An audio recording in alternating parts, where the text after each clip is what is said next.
Hello friends, I am Swarnika Verma. Welcome you all in my YouTube channel SLV classes. Guys, today we are going to learn some MCQs based on research methodology for PhD entrance and NTA UGC NET JRF. Guys इस video में हम बात करेंगे research methodology के कुछ MCQs के बारे में, ओके।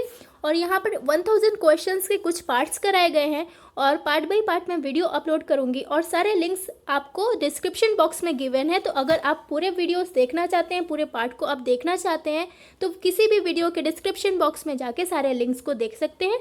तो आपको 1000 क्वेश्चन के सीरीज़ पूरे मिल जाएंगे, okay guys. And if you like my video, अगर गाइज आपको मेरी वीडियोस पसंद आती है तो आप उसे लाइक करें, शेयर करें एंड सब्सक्राइब करना ना भूलें। नाउ गाइज आज का क्वेश्चन देखते हैं 681। Research that can be used to check validity of a general business theory is known as evaluation research, performance monitoring research, basic business research या applied business research। ठीक है, तो यहाँ पर बोला रिसर्च जिसको कि यूज़ किया जाता है वैलिडिटी को चेक करने के लिए जनरल बिजनेस थ्योरी का। ठीक है, तो उसको क्या बोला जाएगा? यहाँ पर जनरल बिजनेस की बात करें ना, तो यहाँ पर क्या होगा? बेसिक बिजनेस रिसर्च होगा इसका मतलब, okay. So option C is your right answer. Next question जल्दी जल्दी देखते हैं guys. Essence of both basic and applied research lies in. ठीक है, तो बेसिक और अप्लाइड रिसर्च किस में लाई करता है? ठीक है, दोनों का ही बताना है essence. Market orientation, scientific method, performance monitoring research या कॉस्टिंग मैथड। ठीक है, तो दोनों की बात कर रहा है तो ये क्या हो जाएगा? साइंटिफिक मैथड हो जाएगा, ओके। आई होप गाइस आप लोगों को समझ में आ रहा होगा। नेक्स्ट क्वेश्चन जल्दी जल्दी देखते हैं। 683 research that is conducted to address a specific business decision for a specific organisation is called applied business research, basic business research, evolution research या परफॉर्मेंस मॉनिटरिंग रिसर्च। ठीक है, तो गाइस बोल रहा है रिसर्च जिसको कि कंडक्ट किया जाता है that is conducted to address a specific business decision. ठीक है, एक स्पेसिफिक बिजनेस डिसीजन को एड्रेस करने के लिए स्पेसिफिक ऑर्गेनाइजेशन के लिए। ठीक है, तो ये क्या हो जाएगा? अप्लाइड बिजनेस रिसर्च इसका राइट आंसर हो जाएगा, ओके। नेक्स्ट क्वेश्चन देखते हैं गाइज। अगर नहीं समझ में आ रहा है तो आप कमेंट सेक्शन में मुझसे पूछ सकते हैं। नेक्स्ट क्वेश्चन देखते हैं guys. 684 research that is conducted without having a specific decision in mind is called basic business research, applied business research, evolution research या परफॉर्मेंस मॉनिटरिंग रिसर्च। ठीक है, तो यहाँ पे बोला है रिसर्च जो कि कंडक्ट किया जाता है बिना किसी स्पेसिफिक डिसीजन को माइंड में लिए। ठीक है, तो उसको क्या बोलेंगे? उसको बोलेंगे बेसिक बिजनेस रिसर्च। ठीक है, ऑप्शन ए आपका राइट हो जाएगा।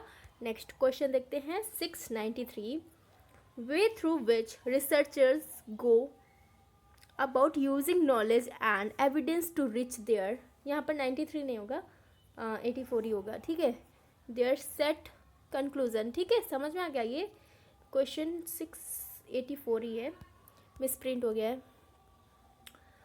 फिर से देखिए question, way through which researchers go about using knowledge and evidence to reach their set conclusion about real world. ठीक है, रियल वर्ल्ड की बात कर रहा है, इज कॉल्ड क्या बोलेंगे यहाँ पर? वो वे बोल रहा है जिसके जरिए क्या होता है? रिसर्चर्स जाते हैं कहाँ पर? उनके नॉलेज और एविडेंस को यूज़ करते हैं। ठीक है, ताकि वो रिच कर सके सेट ऑफ कंक्लूजन पर। ठीक है, जो लास्ट में कंक्लूजन वगैरह निकलते हैं उस पर। ठीक है, अबाउट द रियल वर्ल्ड मतलब रिसर्च हो रहा है तो वो ट्रूथ ही तो बताएगा, सच्चाई से रिलेटेड रियलिटी उसमें आती है। ठीक है, तो वही बोल रहा है, तो ये क्या होगा? साइंटिफिक मैथड ही होगा, okay guys. Option D is your right answer. Next question 685 देखते हैं। What is a research design? Research design क्या होता है? डायरेक्ट आप लोगों को पता है, a framework for every stage of a collection and analysis of data. Research design यही है, डिज़ाइन यानी ब्लूप्रिंट बोलते हैं ना, तो वही बोल रहा है कि एक फ्रेमवर्क है every stage of the collection. जैसे जैसे डाटा कलेक्ट होता है, एनालाइज होता है, वो सारे स्टेजेस उसमें होते हैं। ठीक है, तो वही है आपका रिसर्च डिज़ाइन, एक तरीके का फ्रेमवर्क है। नेक्स्ट क्वेश्चन देखते हैं 686 if a study is reliable this means that. अगर रिलायबल है स्टडी तो उसका मतलब क्या हुआ गाइज? उसका मतलब हुआ, देख लीजिए पूरा option, it was conducted by reputable researchers. क्या वो रेपुटेबल रिसर्चर्स से होगा? तभी होगा, नहीं।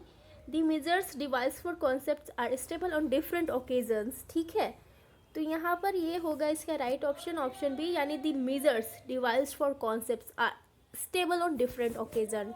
ठीक है, इंटरनल वैलिडिटी रिवर्स टू,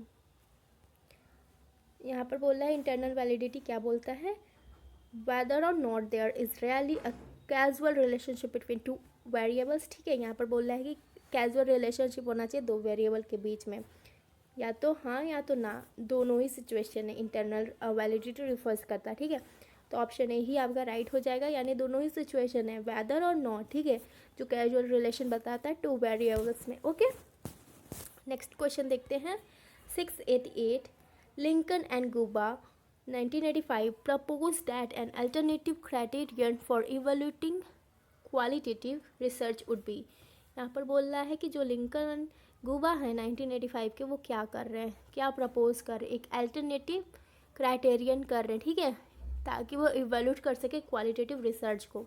तो ये क्या हो सकता है, इम्प्रेसिवनेस, ट्रस्टवर्थीनेस, जॉयफुलनेस या मैसीनेस। ठीक है, तो ये होगा आपका trustworthiness. Option B is your right answer. Guys, अगर नहीं समझ में आ रहा है तो आप कमेंट सेक्शन में मुझसे कुछ भी पूछ सकते हैं regarding any question, any doubt. Okay, next question जल्दी जल्दी देखते हैं 689। Naturalism has been defined as, naturalism को कैसे डिफाइन किया गया है, सारे ऑप्शन पढ़ लीजिए। Wing, natural and social. ठीक है, ये नेचुरलिज्म है तो ये इसमें नेचुरल एंड सोशल तो जरूर ही आएगा। Object as belonging to the same real. ठीक है, रियल मीन्स होता है आपका क्षेत्र, डोमेन। ठीक है, being true to the nature. ठीक है, ये भी नेचर से रिलेटेड है, मतलब true to the nature, nature के लिए ट्रू होना। ठीक है, सच्चा होना। Of the phenomenon under investigation, ये भी आपका राइट होगा। Minimising the instruction of artificial method. ठीक है, आर्टिफिशियल को जब मिनिमाइज कर रहा है तो कॉमन सेंस है कि नेचुरल चीज़ को वो मैक्सिमाइज ही करेगा। ठीक है, तो ये भी आपका आ जाएगा, तो ऑप्शन डी आपका राइट हो जाएगा, यानी all of these. Okay guys, I hope आप लोगों को समझ में आ रहा होगा। नेक्स्ट क्वेश्चन देखते हैं 690। In an experimental design the dependent variable is, experimental design में जो डिपेंडेंट वेरिएबल होता है वो क्या होता है, the one that is not manipulated and in which any changes are observe. ठीक है, तो उसमें क्या होता है कि मैनिपुलेशन नहीं होता है, कोई भी एक का मैनिपुलेशन नहीं होता है, और उसमें क्या होता है कोई भी चेंज ऑब्जर्व किया जा सकता है। ठीक है, the one that is manipulated, यहाँ पर नॉट मैनिपुलेटेड है, यहाँ पर मैनिपुलेटेड है। ठीक है, और a measure of the extent to which personal values affect, ये नहीं होगा। यहाँ पर ऑप्शन सी और डी बिल्कुल ही हट जाएगा। यहाँ पर सिर्फ एक्सपेरिमेंटल डिज़ाइन की बात करें तो यहाँ पर मैनिपुलेशन हो सकता है या तो नहीं हो सकता है। यहाँ पर कौन से वेरिएबल की बात करें, डिपेंडेंट वेरिएबल की, तो डिपेंडेंट वेरिएबल कभी भी मैनिपुलेट नहीं होता है। ठीक है, वो ऐसा है जो मैनिपुलेट नहीं होता है, और कभी भी मतलब उसमें क्या होता है, इन विच एनी चेंज आर, और जैसे कि इंडिपेंडेंट में कुछ भी चेंज हो रहा है तो उसमें डिपेंड कर रहा है इंडिपेंडेंट पर। ठीक है, तो इंडिपेंडेंट में चेंज हो रहा है। ठीक है, तो डिपेंडेंट में भी चेंजिंग ऑब्जर्व किया जा सकता है। ठीक है, तो यही यहाँ पर लिखा है कि which any change are observe. ठीक है, तो ऑप्शन ए आपका राइट हो जाएगा। गाइस, अगर नहीं समझ में आ रहा तो आप क्वेश्चन मुझसे पूछ सकते हैं, ओके, कमेंट सेक्शन में। Thank you for watching my video, और वीडियो के सारे पार्ट्स अवेलेबल हैं, आप लिंक जाके देख सकते हैं।